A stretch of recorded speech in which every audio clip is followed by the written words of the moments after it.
বিন্দুস রান্নাঘর চ্যানেল থেকে বলছি। প্রিয় দর্শকগণ, আপনারা সকলে কে কেমন আছেন জানাবেন।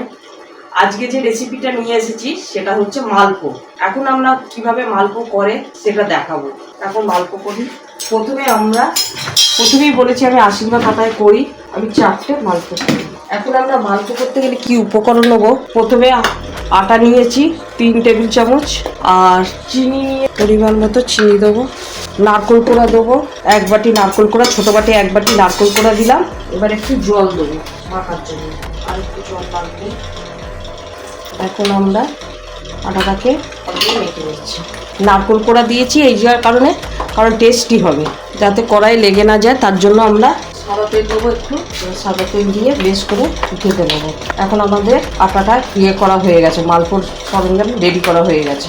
এবার কড়াইয়ে তেল গরম করবো। সাদা তেল নেবো, কড়াইয়ের মালপোটা ভাজার মতো সাদা তেল দেবো। প্রথমে দিকে আসলে জানলাম তেলটা গরম হবে। এখন আমাদের মালপোটা রেডি হয়েছে, কড়াইয়ের তেল গরম হয়ে গেছে। এবার আমরা 1 টেবিল চামচ করে মালপোটা দেবো, হাতায় করে দেবো। এবার আমরা মালপোটা উল্টে দেবো। দেখেছেন মালপোটা ফুলছে, মানে বেশ ভালো করে কাটাই করে ঘেটে নিলে তাহলে মালপোটা বেশ ভালোভাবে ফুলবে। এ দেখুন মালপোটা তৈরি হয়ে ফুলছে, খুব নরমও হয়েছে।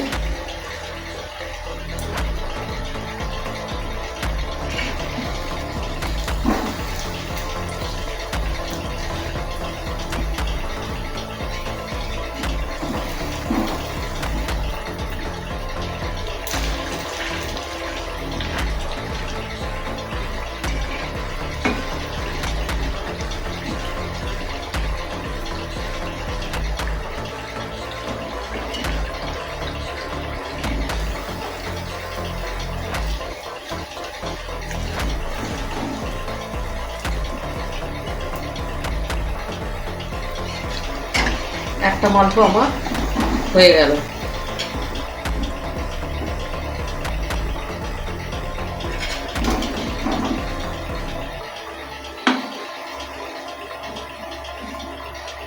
এবার তুলে নেবো মালপোটাকে।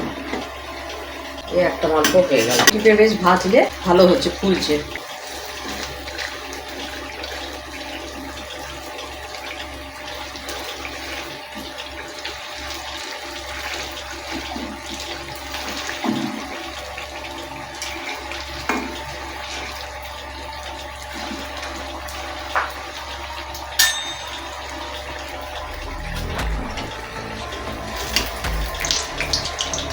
আমি 2টো খুন্তি নিয়েছি, এটা আমার তোলার সুবিধা হবে। এটা হয়ে গেল আমার, 2টো হয়ে গেল মালপো। খুব ফুলছে আমার মালপোগুলো। দর্শক বন্ধুগণ দেখুন আমার মালপোটা কতটা ফুলেছে। এবার আমি উল্টাবো।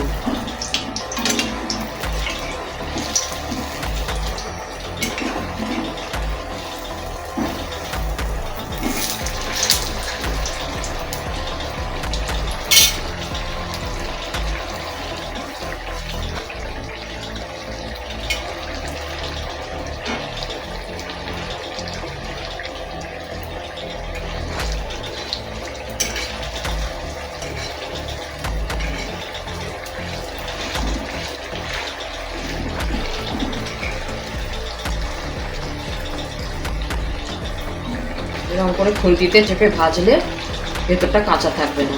3টে হয়ে গেল, আর একটা হবে। এবার আমি মালপোটাকে উল্টাবো। হয়ে গেল 4টে মালপো আমার নিয়েছিলাম, 4টে মালপোই হলো। এবার গ্যাসটা বন্ধ করে দিলাম, গ্যাসটা বন্ধ করে দিলাম। প্রিয় দর্শক বন্ধুগণ, মানে বিন্দুস রান্নাঘর চ্যানেলটি একটু লাইক, শেয়ার এবং সাবস্ক্রাইব করে দেবেন। আর আমার মালপো রেসিপিটি কেমন হয়েছে কমেন্টে লিখে জানাবেন, তাহলে আমি খুব খুশি হব।